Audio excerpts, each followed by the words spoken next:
దశరథ మహారాజా, నిజంగా ఇవాళ మా వంశం తరించిపోయింది, విఘ్నములన్నీ తొలగిపోయాయి, మా వంశమంతా పూజింపబడింది, గౌరవింపబడింది. ఎందుకని అంటే పరాక్రమవంతులలో శ్రేష్ఠులైనటువంటి ఇక్ష్వాకు వంశంలో జన్మించినటువంటి ఈ రామలక్ష్మణులతో, అటువంటి శూరులు పుట్టిన ఇక్ష్వాకు వంశంతో మేము సంబంధం కలుపుకోవడం, మా పిల్ల అటువంటి ఇంటిని మెట్టడం మేము చేసుకున్న భాగ్య విశేషం.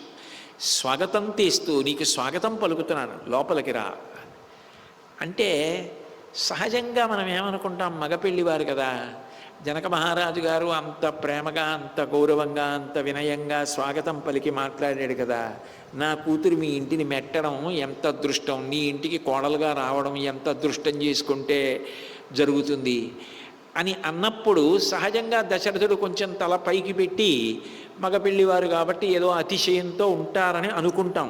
కానీ నిజంగా భారతీయ వివాహం ఎంత గొప్పదో రామాయణం చూపిస్తుంది.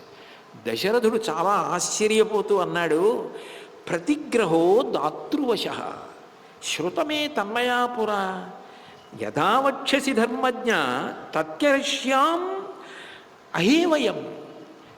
ఏమిటా జనక మహారాజా, నువ్వు చేతులు కట్టుకుని మా అదృష్టం, మా పిల్ల మీ ఇంటికి వస్తోందంటావేమిటి?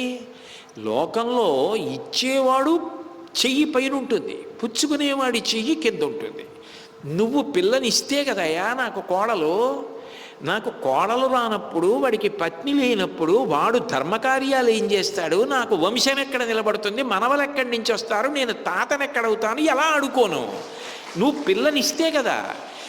అటువంటి పిల్లనిచ్చి నన్ను ఉద్ధరిస్తున్నవాడివి నువ్వు. కన్యాదానం అని కదా అంటారు. అప్పుడు కన్యాదానం అన్నప్పుడు పిల్లనిస్తున్నది ఎవరు? నువ్వు. ఇస్తున్నవాడి చెయ్యి పైన, పుచ్చుకుంటున్నవాడి చెయ్యి కింద. నేను కదయా చేతులు కట్టుకుని నిలబడి వంగి ఉండాలి. నువ్వేమిటి అలా మాట్లాడుతున్నావు? నీదే పై చెయ్యి జనక మహారాజా. నేను ఒకటి చెప్పనా, నువ్వెట్లా చెప్తావో అట్లా నేను చేస్తాను. కాబట్టి ఇట్లా అనకు, నాకు ఇబ్బందిగా ఉంటుంది అన్నాడు. ఎంత మర్యాద అండి నిజంగా దశరథుడిది, ఎంత గౌరవం! లేకపోతే వెనక ఉన్న వశిష్ఠుడు, జాబాలి, కాశ్యపుడు, గౌతముడు, మార్కండేయుడు ఇలాంటి వాళ్ళు శాస్త్రం తప్పి ప్రవర్తిస్తే ఒప్పుకుంటారా? లోపలికి వెళ్ళారు, సంతోషంగా కూర్చున్నారు.